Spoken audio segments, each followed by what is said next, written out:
Ever wondered why some people are rich and others poor? What separates these two groups? Welcome to the world of Robert Kiyosaki's Rich Dad, Poor Dad. Here we meet two fathers with polarizing philosophies about money. The rich dad, a business mogul, believes in nurturing financial intelligence. The poor dad, a highly educated individual, values job security. Two sides of a coin, yet worlds apart in their approach to wealth. By understanding their contrasting perspectives, we could unlock the secrets of wealth. First things first, let's delve into the importance of financial literacy. Robert Kiyosaki, in his seminal work, Rich Dad, Poor Dad, underscores this crucial concept right from the early chapters. He laments the fact that financial education, a critical life skill, is often overlooked in our traditional schooling system. Instead, we're taught to pursue academic excellence, land a good job, and save for retirement. But is that enough? Kiyosaki thinks not. He advocates for a paradigm shift, a move towards learning about money, investments, and financial management. Why, you ask? Because understanding money is key to achieving financial freedom, to breaking free from the paycheck-to-paycheck cycle, to building wealth and to making money work for you. It's about learning to navigate the financial seas, to master the winds of change, not just to survive, but to thrive. Financial literacy isn't a luxury, it's a necessity. Scene script. Next, we will explore the crucial difference between assets and liabilities. In the world of finance, understanding the distinction between assets and liabilities is key.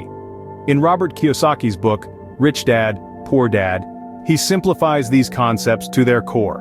An asset, he explains, is something that puts money in your pocket, while a liability takes money out.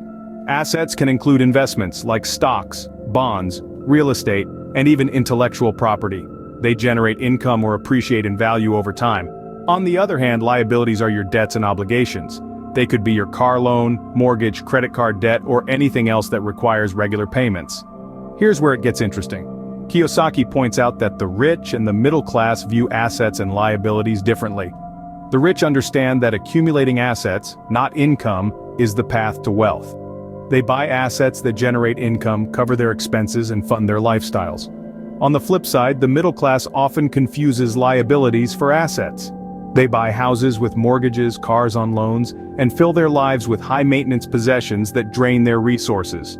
They think these are assets because they're worth something, but they're liabilities because they take money out of their pockets.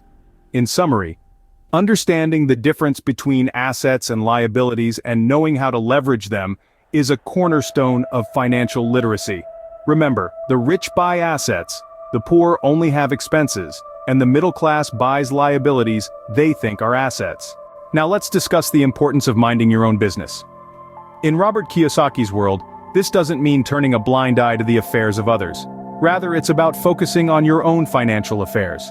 Kiyosaki emphasizes the concept of building and maintaining personal wealth as the cornerstone of financial independence. This means investing time, effort, and resources into understanding and expanding your own financial portfolio. It means nurturing your assets and reducing your liabilities. It's about knowing the difference between working for money and having your money work for you.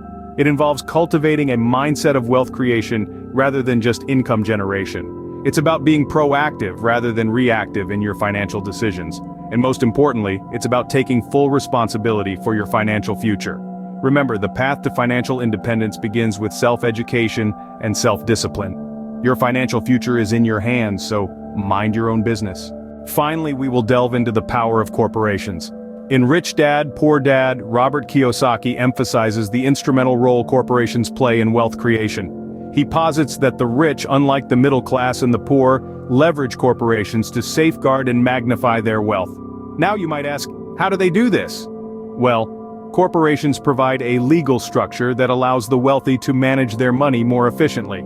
They can reduce their tax liabilities and protect their assets from personal creditors. In simpler terms, a corporation acts as a shield, protecting wealth and minimizing losses. Moreover, corporations allow the rich to control their money while limiting their personal liability.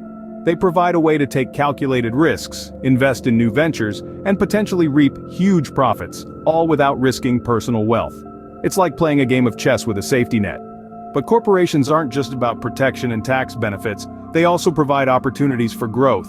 Through corporations, the wealthy can invest in other businesses, real estate, stocks, and bonds. They can reinvest their profits and compound their wealth over time. In essence, the rich don't just work for money, they make their money work for them. They use corporations as vehicles to drive their wealth forward, steering clear of financial pitfalls and cruising towards a future of financial freedom. Corporations are more than just businesses, they're powerful tools for wealth creation. As we wrap up, let's reflect on the key lessons from Rich Dad, Poor Dad. The book's core message is indeed a powerful one. Financial literacy is not a luxury, but a necessity. It's about understanding the language of money and using it to navigate the turbulent waters of our economic system. Let's revisit the dichotomy between assets and liabilities. Assets put money into your pocket, while liabilities take money out. The secret to wealth, then, is to accumulate assets and minimize liabilities. This simple yet profound truth can revolutionize your financial life. Remember the advice to mind your own business? It's not about being nosy or intrusive. Rather, it's about focusing on your financial affairs, creating multiple streams of income and building your wealth. It's about setting your financial destiny, not leaving it to chance or in someone else's hands. And finally, let's not forget the power of corporations. They are not just for the elite, but tools available for anyone willing to learn their benefits. They can shield you from liabilities, provide tax advantages, and help you accumulate wealth at an accelerated pace. With these lessons, you're well on your way to financial freedom. Remember, the choice between a rich dad and a poor dad mindset is yours. So, let's choose wisely, and let's choose to be rich. After all, it's not just about the money but the freedom, choice, and lifestyle that wealth can afford. Until next time, stay inspired and stay hustling.